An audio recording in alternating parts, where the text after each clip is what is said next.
자, 이어서요, 우리 20번 기타 시조부터 하도록 하겠습니다. 자, 첫 번째 작품이 휴빈가라고 되어 있는데 이연보가 그 도연명의 귀거래사를 흉내낸 작품으로 알려져 있습니다. 자, 보면은 귀거래 말뿐이요 갈리 없세. 자, 그러니까 이거는 귀거래 돌아가겠다. 하지만 말뿐이고 실제로 가는 사람은 없다. 이런 뜻이죠. 전원이 장무하니 아니 가고 어떨고, 전원이 점점 거칠어져 간다. 근데 아니 가고 어찌하겠느냐 이 뜻이고요. 초당의 청풍명월이 나며 들며 기다리는, 초당의 청풍명월, 자연이 나며 들며 기다린다라는 표현이 되는 거죠. 한마디로 이제 자연이 나를 부르고 기다리고 있는데 아니 가고 어떻게 하겠느냐, 가야 되지 않겠느냐라는 뜻으로 보면은 되겠습니다. 두 번째 이제 어부가는요, 이연보의 어부가는 총 5수의 연시조입니다. 자, 사실 이제 연시조인데 이게 지금 그 중에 하나만 일단은 실려 있는 겁니다. 자, 보세요.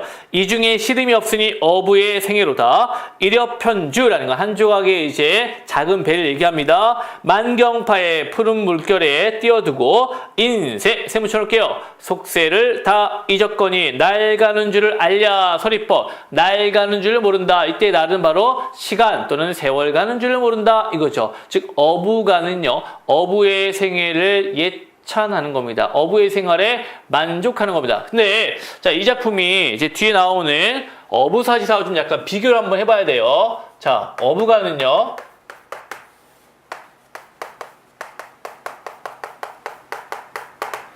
어부사시사에 이렇게 영향을 준 겁니다. 근데 얘는 총 5수의 연시조고요. 얘는 40수입니다. 얘는 한자어의 사용이 많습니다.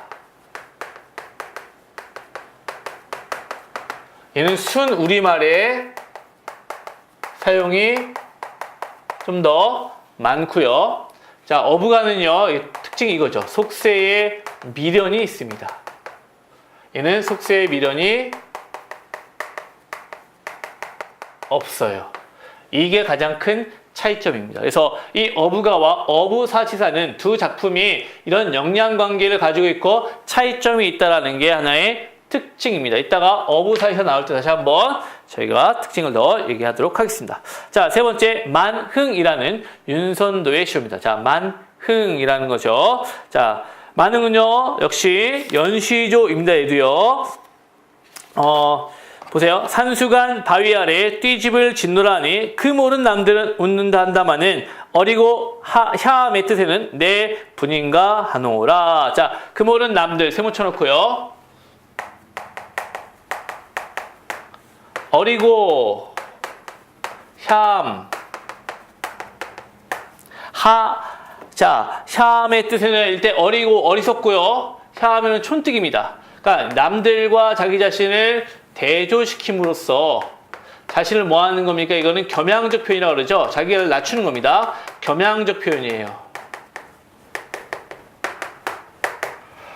어리석고 촌뜨기 내 눈에는 내 분인가 한다라는 건 무슨 태도예요? 그래서 안분지족의 삶의 태도입니다.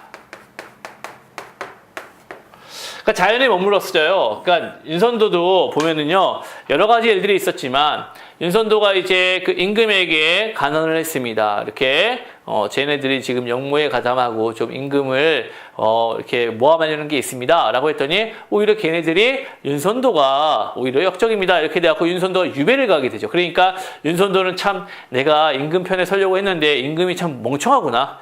자, 이 사람이랑 함께하면 안 되겠다. 어떤 이런 생각이 들었겠죠. 그래서 유배지에서 다시 나오자마자 다시 그냥 고향으로 돌아가 버립니다. 그래서 다시는 정치에 뜻을 두지 않는다는 거죠. 그때 이제 쓴 게 만흥이라는 작품이기 때문에 더 이상 속세에 미련이 있을 수가 없겠죠. 그래서 자연에서의 삶을 바로 추구하는 그런 윤선도의 태도가 돋보이는 작품입니다. 자, 그 다음 볼게요. 보리밥 풋나물 표시할게요. 알맞초 먹은 후에 알맞게 먹은 후에에서 보리밥과 풋나물은 소박한 음식이죠. 이 소박한 음식을 알맞게 먹은 뒤에라는 거니까 안분지족 표시해주세요. 안분지족 안빈낙도 발끈 물가에 슬카지 논이라 실컷 논다. 그 남은 연남은 일 세모. 연남은 일은 연남은 일이야 부러울 줄이 시랴. 서리법이네요. 부러워할 일이 있겠느냐. 즉 뭐예요? 부러워하지 않겠다. 이런 뜻이죠. 그래서 안빈낙도, 안분지족의 삶의 태도가 드러나고 있는 시조입니다. 자, 세 번째 시조입니다. 세 번째 수예요. 별표 칠게요. 만응에서 삼수는 시험에 가장 많이 나오는 수입니다. 그리고 여러분들이 착각하면 안 되는 부분이 여기 나타납니다. 자, 볼게요. 잠들고 혼자 앉아 먼 매를 바라보니, 매 동그라미. 여기서는 산이 대상입니다. 그리던 님이 오다 반가움이 이리하랴. 서리법이죠. 자, 이겁니다. 그리던 님, 그리워하던 님이 온다 한들 반가움이 이러하겠느냐. 그래서 이 시조의 내용을 파악할 때 윤손도에게 그리워하는 님이 있다 또는 그리워하는 님을 기다리고 있다 이런 식으로 나옵니다. 절대 아니죠. 여기서 그리던 님은 바로 뭡니까? 단순 비교 대상일 뿐입니다. 실제 있다는 게 아니라 내가 만약 그리워하는 님이 있다 할지라도 그 님이 온다 할지라도 그 님보다 반가운 게 저보다 매, 즉 산이다 이렇게 얘기하는 거예요. 막 이제 누군가를 좋아할 때 이렇게 얘기하잖아요. 남자친구 좋아하는데 우리가 묻잖아. 야, 너 남자친구 있는데 옆에 원빈 오면 어떻게 할 거야? 원빈이 너한테 사귀자 그러면 어떻게 할 거야? 어떻게 할 거야? 막 이렇게 하면 원빈이 원빈이라면 한번 생각해 봐야지 뭐 이렇게 얘기하는 것 그런 거죠. 근데 원빈? 야, 걔 10트럭 갖다 줘도 내 남친이 더 멋있어. 이렇게 얘기하는 거랑 똑같은 거예요. 그러니까 자기 남친이 훨씬 낫다. 즉 산이 더 나는 좋다. 이런 얘기죠. 사실 원빈이 와가지고 그럴 일이 없으니까 그렇게 얘기하는 게 현명한 겁니다. 그렇죠? 거기다 대놓고 원빈 오면 한번 생각해봐야지. 그럼 남자 또 삐지는 거죠. 하지만 또 삐질 수는 없죠. 왜? 그런 것 같아 삐진다고 소심하다고. 근데 여자한테 만약에 그러면은 난리 나겠죠. 네. 그러니까 이게 남자와 여자의 차이라는 거죠. 자, 그래서 여기서 마지막 줄 볼게요. 말쌈도 우옴도 아니도 묻네 좋아하노라. 자, 이 부분 중요합니다. 말쌈도 우옴도 아니도는 바로 산의 속성이죠. 말하지 않고 웃지 않아도 묻네 좋아하다 좋다. 자, 고어에서 좋다. 좋다와 좋다는 다르게 쓰였다 그랬죠? 좋다, 이게 좋다의 의미입니다. 그리고 그 당시에 좋다는 바로 깨끗하다의 의미, 깨끗하다.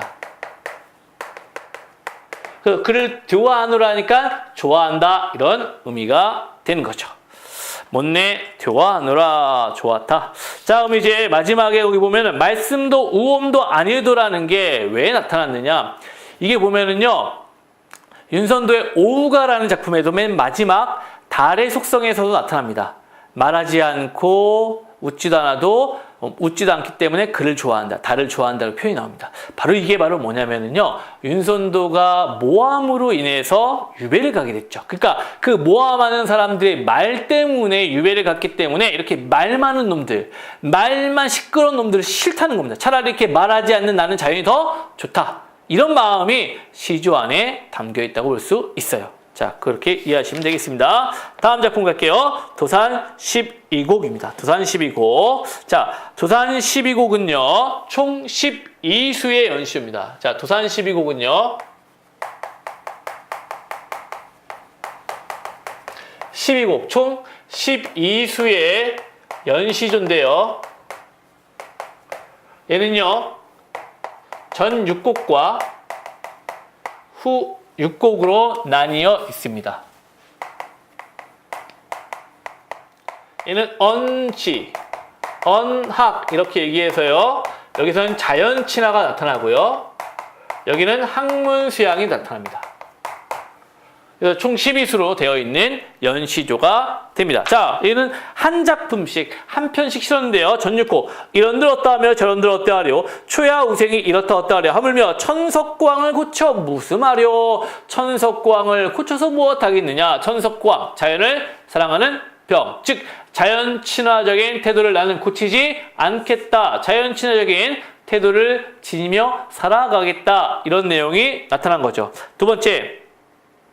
고인도 날 못 보고 나도 고인을 못 빼. 고인을 못 빼도 너덤길 앞에 있네. 너덤길 앞에 있거든 아니냐고 어떨꼬. 자, 여기 일단 쓰인 표현법 있죠. 원숭이 똥구멍은 빨개. 빨가면 사과. 사과는 맛있어. 이거 있죠. 그래서 연쇄법이 쓰인 겁니다.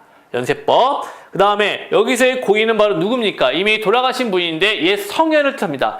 옛 성현들을 나는 본 적이 없어. 하지만 보지 못했지만 그 사람들이 여던 길, 자 여다 또 나왔습니다. 여기서의 여다는 가던 길 의미겠죠. 그래서 그 사람들이 가던 길이 앞에 있네. 그 가던 길이 앞에 있으니까 아니 가고 어떻게 하겠느냐? 갈 수밖에 없다 이거죠. 바로 뭐냐? 학문 수양의 길이 되는 겁니다. 그 사람들이 학문 수양의 길은 어디에 있습니까? 그렇죠. 책에 있습니다. 책. 바로 그 책을 읽으면서 그들이 이렇게 갔던 길을 따라가겠다. 바로 이런 내용이 되겠습니다.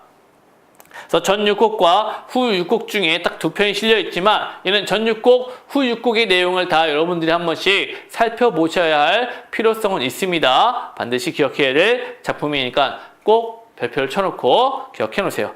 이 도산 12곡과 쌍벽을 이루는 작품이 바로 옆에 있는 고산 9곡가입니다. 자, 고산 9곡가는요.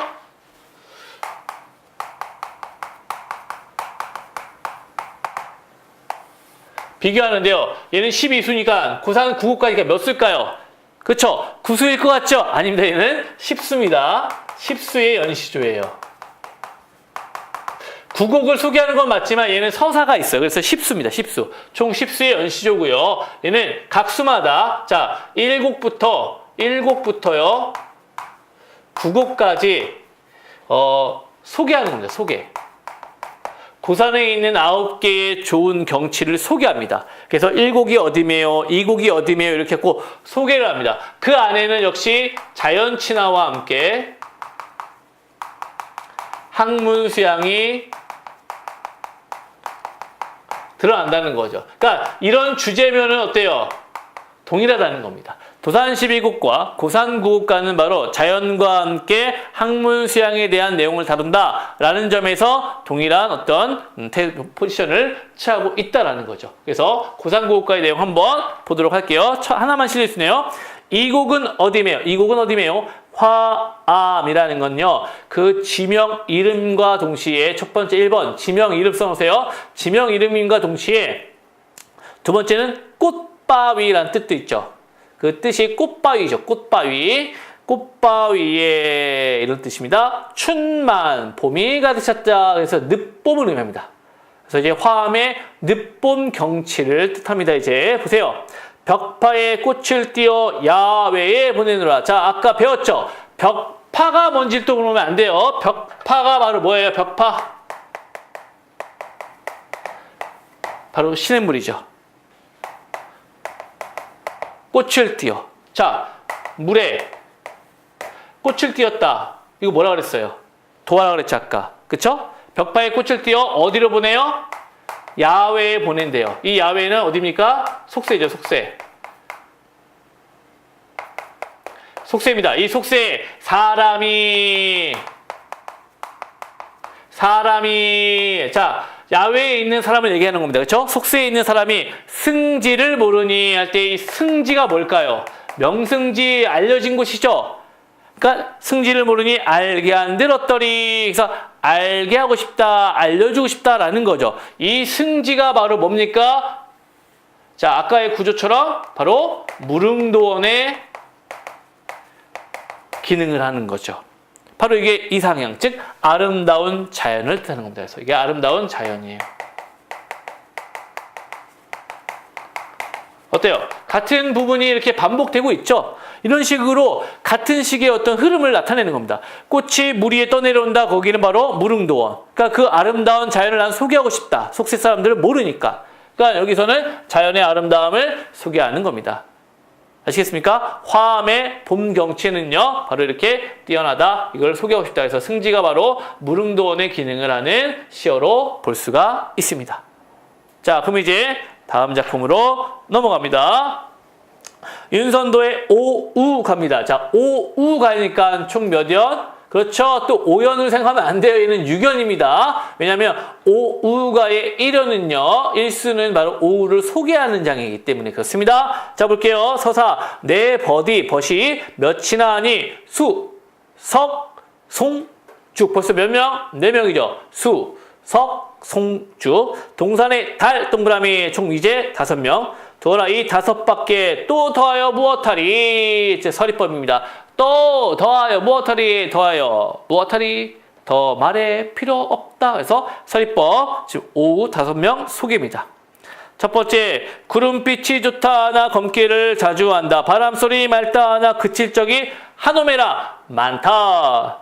좋고도 그칠 리 없기는 물뿐인가 하노라. 표현기법은 뭡니까? 자, 표현기법 뭐예요? 자, 여기 보세요. 자, 지금 보면은 자, 처음에 뭐였죠? 어디 갔나? 자, 구름이죠. 구름과 바람이죠.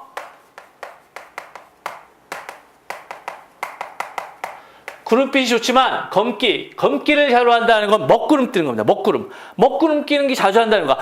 맑은 구름에다가 먹구름이에요. 바람 소리도 좋지만요, 그칠 적이 많아요. 하지만 뭐는요? 물은요, 그친 적이 없어요. 그러니까 자, 얘네는요 변해요. 얘는요 변하지 않아요. 그럼 어떤 속성을 예찬하는 겁니까? 바로 이 속성이죠. 변하지 않는 자연을 예찬하는 태도입니다. 변하지 않는 자연을 예찬하는 거예요. 밑에 보세요. 꽃은 무슨 일로 피어서 쉬지고 풀은 어이하여 푸르는 듯 늘어나니 아마도 변치 않을 선 바위뿐인가 하느라 똑같은 구조죠. 풀은 어이하여, 자, 풀은 어이하여 어디 갔냐? 푸르는 듯 누르고요. 꽃은 무슨 일로 피었다시 풀과 꽃. 그 다음에 바위. 위에랑 똑같죠? 변하지 않는 거고요. 풀과 꽃은 변하는 대상이라는 겁니다. 그래서 대조의 기법으로 물과 바위에 변하지 않는 속성을 예찬하고 있는 겁니다. 세 번째, 더우면 꽃 피고 추우면 잎 지거늘 소라 너는 어찌 눈소리를 모르난다. 구천에 뿌리 굳은 줄을 근로하여 하노라. 자, 이번에는 아까는 이제 초장과 중장에서 대비되는 소재를 말하고 중장의 대상을 설명했다면 얘는 이제 초장에 지금 대비된 대상 설명하고 중장부터 이야기를 전개하고 있죠. 자, 이번에는 뭡니까? 솔입니다. 솔. 그 다음에 여기는 꽃이죠. 더우면 꽃이고 추우면 잎지건을 이렇게 됐으니까 꽃은요 금방 진다는 겁니다. 꽃나무를 얘기하는 거예요. 꽃나무. 네. 소나무는요 사지사철 변함이 없잖아요. 계속 같은 구조죠. 즉 자연의 어떤 모습이요? 그러니까 동일한 대상들이죠. 변하지 않는 자연의 모습을 예찬하고 있는 겁니다. 자, 다음 페이지 볼게요. 나무도 아닌 것이 풀도 아닌 것이 곡기는 리식이며 속은 어이 비어난다. 저렇고 사시에 푸르니 그 표시할게요. 그를 묘화하느라. 이때 그가 바로 뭡니까? 대나무가 되죠. 대나무란 말은 한 번도 나오지 않습니다. 하지만 앞에서부터 설명하는 대상이 바로 뭐예요? 대나무의 속성이죠. 여기는 대조의 기법이 아니라 대나무는요 바로 속성을 예찬하는 겁니다. 이 속성이라는 건 바로 뭡니까? 곧고 속이 비었다라는 것이니까요. 바로 뭐예요? 강직함, 그 다음에 정직함, 그 다음에 뭐예요? 또 청렴결백, 이런 태도를 드러내는 겁니다. 대나무의 속성을 예찬하고 있다. 자, 마지막. 작은 것이 높이 떠서 만물을 다 비친 작은 것 표시. 이게 바로 뭐예요? 달입니다. 달. 밤중에 광명이 너만하니 또 있느냐. 역시 의인법이네요. 아까 위에 대나무도 의인법이요. 그를 좋아하노라. 여기서 너만하니 또 있느냐. 의인법이네요. 보고도 말 아니하니 네 번인가. 보고도 말 아니하니 표시. 자, 아까 윤선도의 만흥 삼수에서 기억납니까? 말쌈도 우옴도 아니어도 기억나죠? 여기서 보세요. 보고도 말 아니하니, 즉 자연물에 이렇게 말하지 않는, 보고도 말하지 않는 이 속성을 예찬하는 겁니다. 아까 이거 뭐라 그랬죠? 즉 간신들의 모함 때문에 유배를 받기 때문에 그 간신들의 모함 같은 그런 말이 듣기 싫은 겁니다. 그래서 말하지 않는 오히려 자연이 더 좋다, 이렇게 표현을 하고 있는 것이 되겠죠. 그래서 지금 오우가는요 총 5벗, 즉 자연들입니다. 자연을 예찬하는 시조가 되는 겁니다. 표현기법은 주로 대조와 함께 의인화가 많이 쓰였습니다. 자, 대조와 의인화 기법이 많이 쓰였다, 기억을 하시면 되겠죠. 자, 다음 작품 이제 어부사시사입니다. 아까 얘기했던 작품이죠. 자, 어부가와 제가 비교하라고 그랬죠. 어부가와 비교했을 때 어부사시사 총 40소의 연시조가 되는 겁니다. 근데 얘는요, 약간의 어부사시사만의 특징이 있습니다. 어부사시사는요, 자, 40수인데요. 이게 춘, 하, 추, 동, 각 10수씩이에요. 각 10수씩 총 40수가 되는 겁니다. 춘하, 추동 각 10수씩 되어 있습니다. 그리고 얘 또 가장 큰 특징은 중요한 거죠. 후렴구가 존재합니다. 시조는요, 후렴구가 있을 수 있어요, 없어요? 없습니다. 근데 얘는 후렴구가 존재해요. 후렴구가요, 이렇게 존재합니다. 초장과 중장 사이에, 그 다음에 중장과 종장 사이에 존재합니다. 초장과 중장 사이에는요, 배의 출항에서부터 정박까지의 과정을 다루고 있어요. 중장에서 종장까지는요, 바로 의성어입니다. 의성어. 노젓는 소리. 어기여차 소리. 찌그덩, 찌그덩, 어기여차. 이거를 찌국총, 찌국총, 어사와 이렇게 표현한 거예요. 그래서 요 의성어를 흉내는 게 중장과 종장 사이. 초장과 종장은요, 배의 출항부터 정박까지의 과정을 그리는 겁니다. 그리고 얘는요, 또 중요한 게 바로 뭐냐? 종장 형식의 파괴입니다. 시조의 종장 형식이란 건 3, 5, 4, 3이죠. 시조의 종장 형식은 3, 5, 4, 3인데 여기서 꼭 지켜야 될 게 바로 뭐냐? 첫 세 글자고요. 두 번째는 5글자 이상입니다. 이걸 반드시 지켜야 되는데 어길 때가 있다라는 거죠. 모두 어긴 건 아닙니다. 몇 개를 어겼어요. 그러니까 자유롭게 좀 썼다고 볼 수 있죠. 그러다 보니까 얘는 시조가 아니다라는 평가를 받기도 하는데 이거는 시조가 아니다라는 평가라기보다는요. 이 두 가지 특징으로 바로 세련된 시조다, 세련된 표현이다 라고 오히려 말하는 것이 맞을 겁니다. 세련된 표현이다 이렇게 얘기하는 게 맞을 거예요.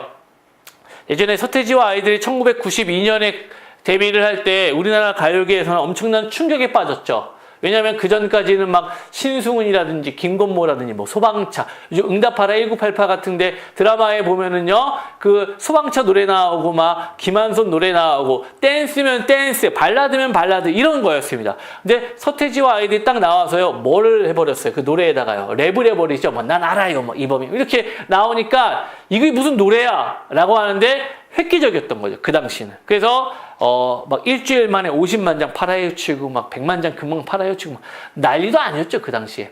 서태지와 아이들이 활동한 거는요. 92년부터 96년밖에 안 돼요. 굉장히 짧은 시간 활동하고 사라졌어요. 그리고 그 사이에 막 뭐예요? 이제 중간에 휴식기를 갖고 다시 컴백하는 것도 서태지와 아이들이 최초로 했던 거고요. 그러니까 그런 식으로 했을 때 서태지와 아이들을 우리는 가수가 아니다. 저게 노래냐? 노래가 아니다. 대중가요가 아니다. 이렇게 보는 것이 아니라 신선한 충격이다. 새로운 바람을 불러일으켰다. 굉장히 세련된 표현이다. 뭐 이런 식으로 이제 많이 설명했던 겁니다. 마찬가지였겠죠. 시조를 많이 창작하다 보니까 획일화된 어떤 시조 창작 기법에 약간 실증이 난 문인들이 분명히 있었을 겁니다. 윤선도도 아마 그런 경향에서 그런 상황에서 이제 이런 표현들을 한번 써보고 싶지 않았을까 생각이 드는 거죠. 그래서 약간 달리한 거죠. 시조가 아니란 게 아니라 시조를 변형시켜서 좀 더 세련되게 표현하고 싶었다. 이렇게 이해할 수가 있습니다.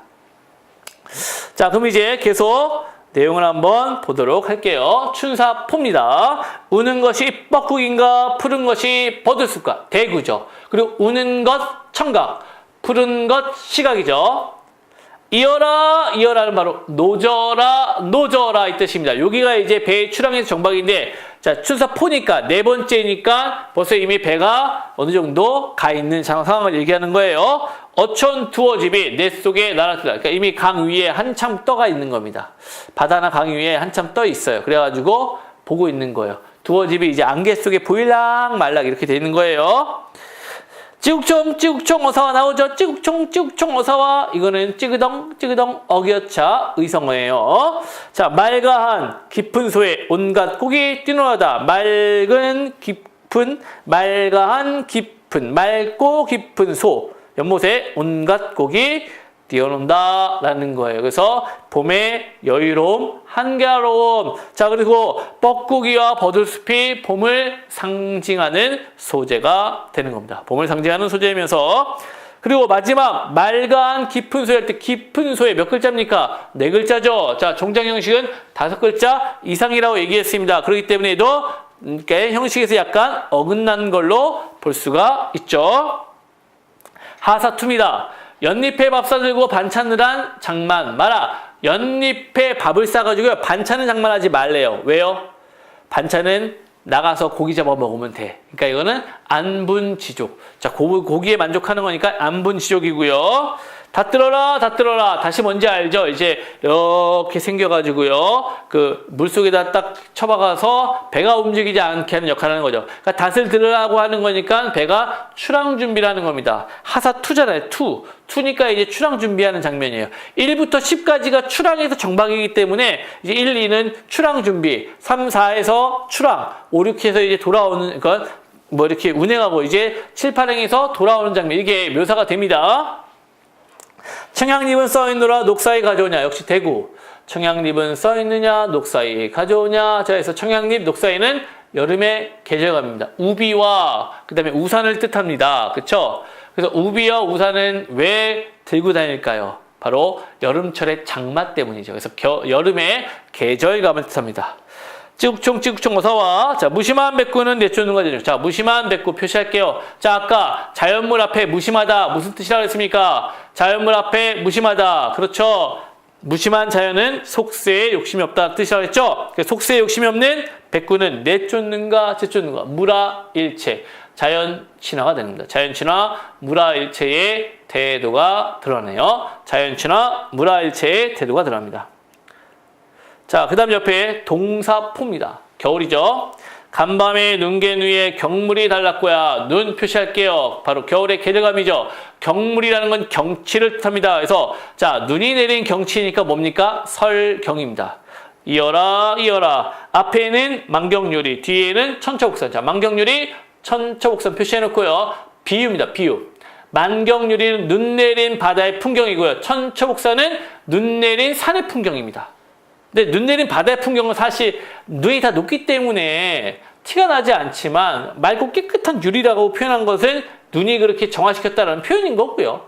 뒷산은 이제 당연히 어떻게 천첩으로 옥산, 옥이 쌓여 있는 겁니다. 그러니까 눈의 이미지를 옥으로 치환했죠. 흰색의 이미지입니다. 그래서 비유를 통해 설경의 아름다움을 드러내고 있습니다. 써놓을게요. 설경의 아름다움. 자, 선계인가 불계인가 인간이 아니로다. 자, 선계 불계는 동그라미 인간 세모. 선계 불계 인가. 자, 인간은 속세를 타고요. 여기는 속세가 아닌 듯하다. 즉 선계인가 불계인가. 그만큼 신선이 사는 세계인가 부처가 사는 세계인가 어떻다. 그만큼 아름답다. 시주에서 나온 아까 어떤 시어랑 비슷하다고요? 그렇죠. 무릉도원의 이미지와 비슷한 시어가 바로 이 시어가 됩니다. 선계인가 불계인가. 됐습니까? 자, 그래서 여기까지 어부사시사의 내용을 일부 살펴봤습니다. 자, 8번째 강호사시가입니다. 강호사시가는요, 말 그대로 강호, 자연에서의 사시, 사계절을 의뢰한 작품입니다. 총 4수의 연시조입니다. 써놓으세요. 총 4수의 연시조고요. 우리나라 최초의 연시조가 되는 겁니다. 다시 한번 뭐라고요? 우리나라 최초의 연시조가 되는 겁니다. 자, 이 시조는요, 일정한 형식을 취하고 있죠. 강호에 무엇이드니 뭐뭐하다 뭐뭐하다라는 구조. 그 다음에 맨 밑에 이 몸이 뭐뭐해옴도 역구는 이셨다. 이게 반복되고 있습니다. 중장의 그 봄, 여름, 가을, 겨울의 특색이 나타나고요. 보세요. 강호의 봄 동그라미 미친 흥 표시. 봄의 흥치입니다. 그래서 봄의 흥치. 당뇨개변의 금리난지로다. 당뇨개변 금리너. 즉 술 한 잔을 들고 시냇가에 앉아서 금리너. 맑고 깨끗한 고기가 안주 탁 먹는 거야. 이렇게 한가한 게 누구의 은혜다? 밑에 보니까 역구는 또한 임금의 은혜이다. 역구는 이셨다. 이렇게 얘기하는 겁니다. 임금의 은혜. 두 번째, 여름 동그라미 초당에 일이 없다는 건 한가롭다 표시. 유시나 믿음이 있는 강파는 보내나니 뭐다? 바람이다. 이 몸이 시원해요. 역구는 이셨다. 자, 이렇게 여름은요, 다른 거 없죠. 더워요. 그러니까 시원한 바람이 있으면 좋겠어요. 근데 그것을 누가 보내요? 보내주잖아요. 자연이. 유신한 강파, 믿음이 있는 강파. 강파라는 건 강의 물결이 바람을 보내주는 거야. 그래서 이렇게 시원하게 지내는 것도요. 원래 누구 은혜야? 당연히 물의 은혜 아니에요? 근데 이걸 누구? 임금의 은혜구나 이렇게 생각을 합니다. 그러니까 맹사성은요. 원래는 이렇게 이 몸이 한가해 옴도 뭐 역군운이 찾을 때 역군운이 나올 때는 대다수의 작품이 유배지에서 써서 임금의 은혜를 감사합니다 해갖고 이제 다시 정계복귀를 희망하는 내용이 담고 있는데 맹사성은요. 72살인가 3살인가에 이제 정계를 은퇴하면서 자연에서 쓴 시조입니다, 이게. 그러다 보니까 진심으로 임금의 은혜에 감사하는 마음을 담았다고 합니다. 그러니까 우리는 그렇게 이해하면 오히려 되겠죠, 얘는요. 네. 자, 그 다음, 추. 강호에 가을이 드니 고기마다 살쪄 있다. 소정에 금을 실어 흘리 띄어 던져두고 이 몸이 소일해온도 역군은 있었다. 그래서 가을이 들고요. 고기마다 살쪄 있다 표시해놓고 풍요로움. 살쪄 있다 풍요로움. 소정 작은 배에 그물을 실어 흘리 띄어 던져두고 자, 이 몸이 소위 이렇게 한가하게 세월을 보내는 것도 역군은 있었다. 이렇게 또 표현하고 있네요. 가을에 한가로운.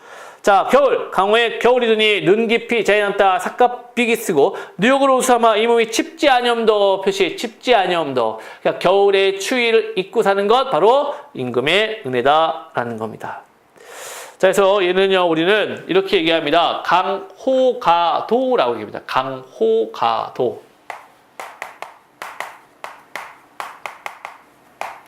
자연과 함께 뭘 노래한다? 도를 노래한다고 합니다. 근데 이제 강호가도의 내용 대부분은요, 이 자연 친화와 함께 유교 사상, 주로 이제 충이죠. 또는 효 같은 게 드러납니다. 이런 것들이 드러날 때 우리는 강호가도의 내용이다라고 얘기합니다. 최초에 이제 연시조와 함께 강호가도의 어떤 시작이라고 볼 수도 있는 작품입니다. 그러니까 이 작품이 이제 강호가도의 대표작이라는 것을 우리가 염두에 두어야 될 겁니다. 최초의 연시조라서 약간 어때요? 형식이 좀 딱딱하죠. 어부사시사에 비하면 어때? 굉장히 정형화되어 있습니다. 어부사시사는 완전 자유롭다 보면 얘는 정형화되어 있어요. 그래서 최초의 연시로서의 어떤 기능을 하고 있다는 게 중요한 포인트입니다. 자, 그 다음에 9번째 남구만. 동창이 밝았느냐 노고질이 우지진다. 소치라이는 여태 아니 이렇느냐 제 넘어 사례 긴밭을 언제 가려 하느냐. 자, 그래서 이제 아침의 풍경, 농촌의 아침 풍경이죠. 굉장히 부지런함을 강조하는 겁니다. 부지런함 강조 써놓으세요. 부지런함 강조 입니다. 자, 이제 거의 마지막으로 다가가고 있습니다. 제 중요한 부분들인데요. 사설 시조 파트입니다. 우리가 지지난 시간이었죠. 앞에 시간에 제가 시조를 정리하면서 사설 시조의 내용을 이야기했었는데 사설 시조는 조선 후기의 대표적인 장르입니다. 자, 누구에 의해서 많이 창작됐을까요? 여기에는 평민들이 주로 참여했습니다. 물론 양반, 기생들도요 사설 시조를 지었을 겁니다. 하지만 작자 미상이기 때문에 누구의 것인지 알 수는 없어요. 근데 이제 대다수는 바로 평민들이 지었다는 거죠. 그러면 왜 평민들이 사설 시조를 지었을까요? 바로 그것이 시조의 형식이 평민들이 짓기에는 굉장히 어려웠던 겁니다. 3434 글자 수에 맞춰서 자기 하고자 하는 말을 표현하려면 한자어를 많이 알아야 돼요. 하지만 그 당시 평민들은 한자어를 모르는 대신 이제 세종대왕이 만들었던 훈민정음, 즉 우리의 그린 한글을 익혔기 때문에 그런 우리말을 표현하는데 좀 더 이렇게 능숙했습니다. 그래서 시조의 내용이 하고 싶은 말을 표현하다 보니까 길어질 수밖에 없죠. 그래서 이걸 이제 중장의 길이를 한없이 느리는 그런 표현이 된 거고요. 이해하셨습니까? 그래서 이제 사설시조는요 바로 평민들의 자신들의 어떤 삶의 애환이나 아니면 사회나 정치를 풍자하는 내용을 주로 담고 있다. 이렇게 보시면 돼요. 자, 그럼 이제 내용을 들을게요. 첫 번째 이 시조는요, 자, 비교법이 쓰인 시조입니다. 보세요. 나무도 바위돌도 없는 배에 매게 쫓기는 까투리 안가. 까투리는 까투리를 얘기합니다. 까투리가 누굽니까? 자, 까투리가 누구죠? 암꿩이죠. 장기가 숫꿩을 얘기합니다. 근데 암꿩이 까투리가 누구한테 쫓겨요? 매한테 쫓겨요. 까투리가요. 매한테 쫓기고 있어요, 지금요. 그러니까 피할 공간도 없죠. 나무도 바위들도 없어요. 그러니까 굉장히 힘든 상황이죠. 까투리의 마음과 중장 볼래요? 이거 완전히 막 과장입니다. 완전히. 대천바다 한가운데 일천석 실은 배에 노도 잃고 닷도 잃고 농충도 끊고 돛대도 걷고 지도 빠지고 바람 불어 물결 치고 안개 지석에 찾아진 날에 갈 길은 천리말리 남은 뒤 사면이 검어 득점은 천지정막같이 놀떴는디 수적 만난 도사공의 마음과 도사공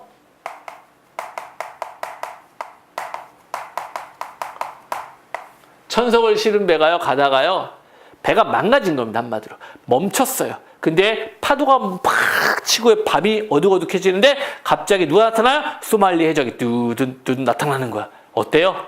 미치는 거죠. 이거 뭐 죽는 거죠. 뭐 이거는. 그러니까 그런 마음과 엊그제 누구? 이별한 내 마음이 어디다가 가을하리요 같다고 하겠느냐 비교하겠느냐 누가 더 크다는 거야. 그렇죠. 내 마음이 더 크다는 거예요. 이별의 이별, 딸랑 이별해놓고 이 이별의 마음이 뭐보다요? 이들의 마음보다 지금 막 절체절명의 위기에 속해 있는데 이들의 마음보다는 내가 더 힘들다. 이겁니다. 그래서 자 일단은 이 마음, 이 두 대상의 마음을 표현하는 게 바로 이런 사자성어들이 있죠. 절체절명의 위기라고 얘기합니다. 풍전등화, 바람 앞에 등불이라고 이야기하고요. 자, 백척간두, 누란지세, 그 다음에 위기일발, 그 다음에 사면초가, 진퇴양난. 자, 이런 단어들 많이 봤죠. 그러니까 위기의 상황, 더 이상 물러설 곳이 없는 상황임을 드러내는 이런 사자성어들을 기억하시고요. 얘보다 내가 더 힘들다. 이거예요. 그래서 표현법은 여기 뭐가 있었냐면요. 비교법, 그 다음에 과장, 열거, 점층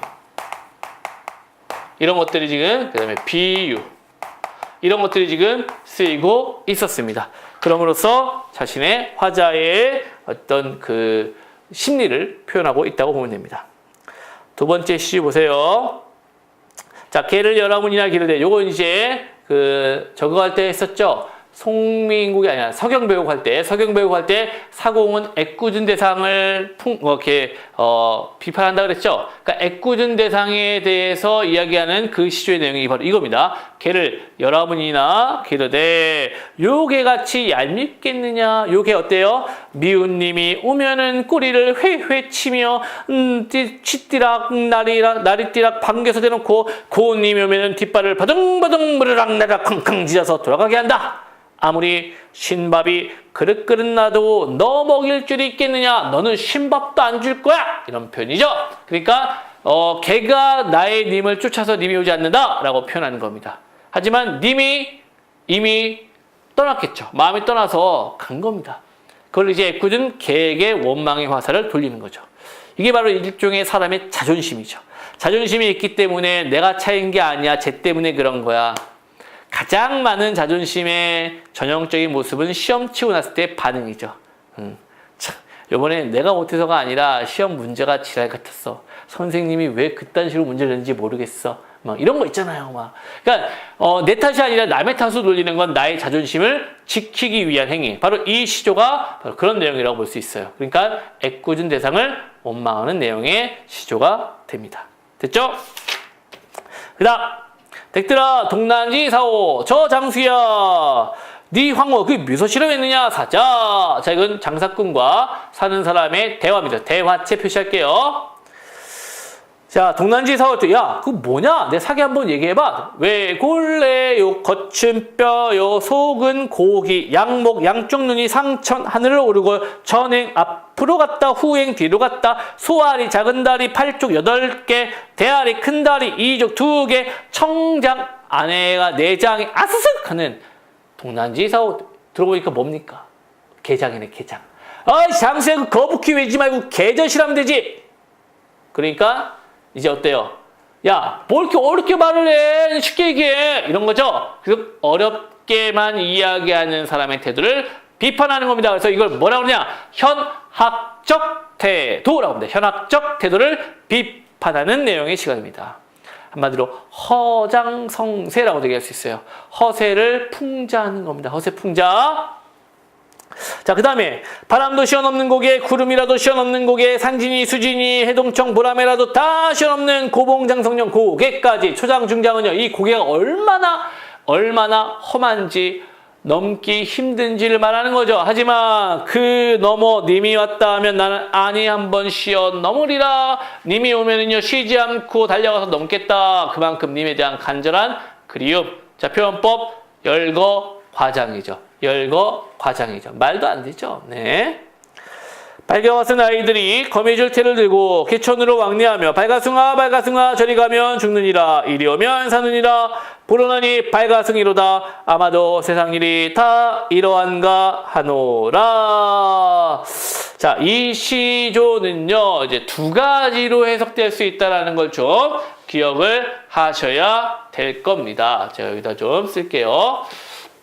자, 이 시조의 내용은요 이겁니다. 자, 발가벗은 아이들이에요. 그러니까 우리 동네 꼬마 아이들 막 어릴 때 빨개 벗고 뛰어다니는 애들 생각해 보세요. 발가벗은 아이들이요.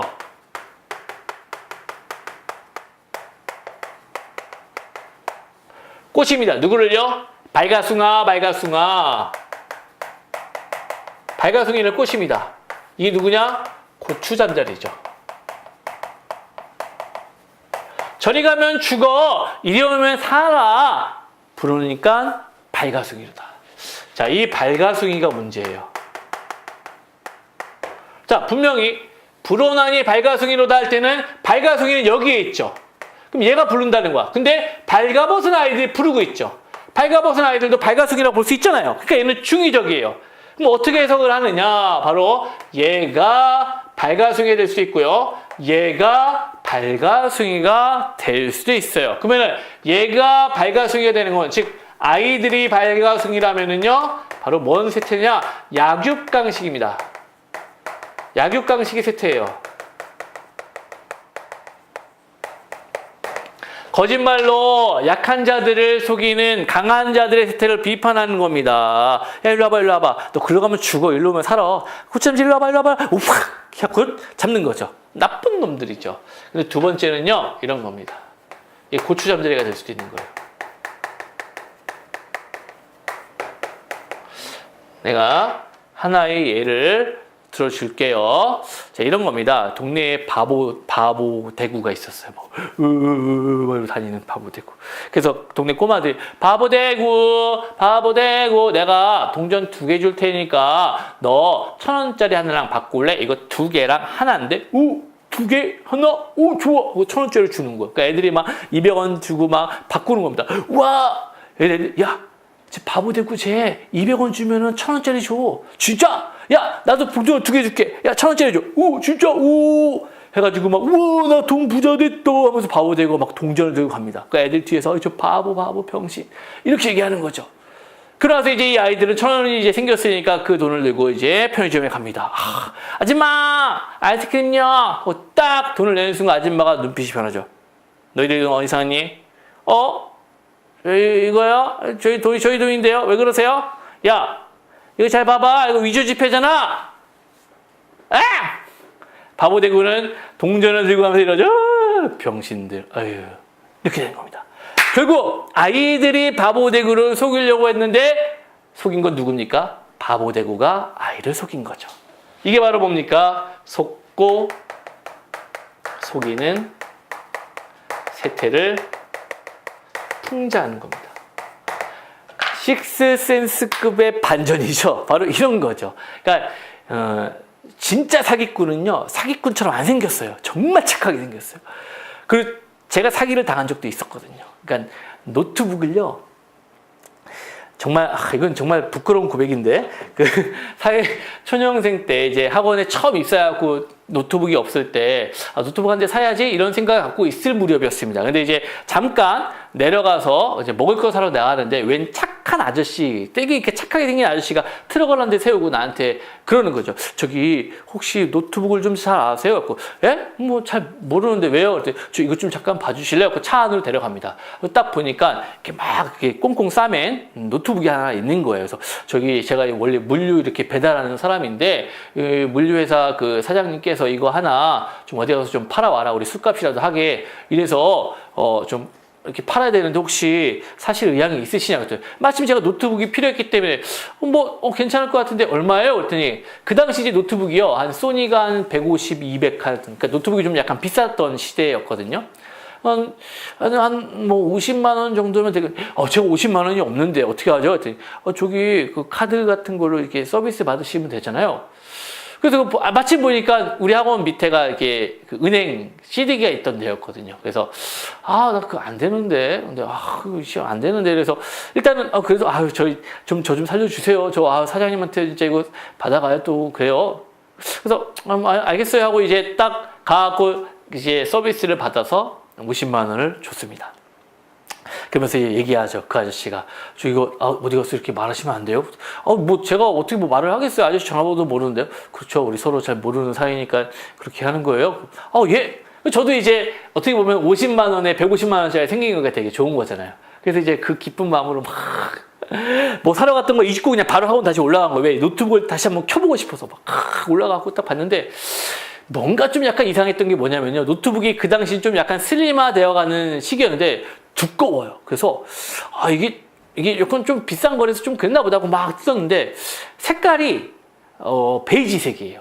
그 당시 베이지색 노트북은 없었거든요. 그래서 뭔가 이상한 것 같아요. 그래서 전화를 딱 껐는데 전원이 안 들어와요. 뭔가 좀 이상해요. 그래서 친구를 불렀습니다. 노트북을 잘하는 친구를 불러가지고 저 친구한테 부탁했습니다. 야, 이거 내가 방금 전에 샀는데 뭐 전원도 안 들어오고 그런다. 이거 뭐냐?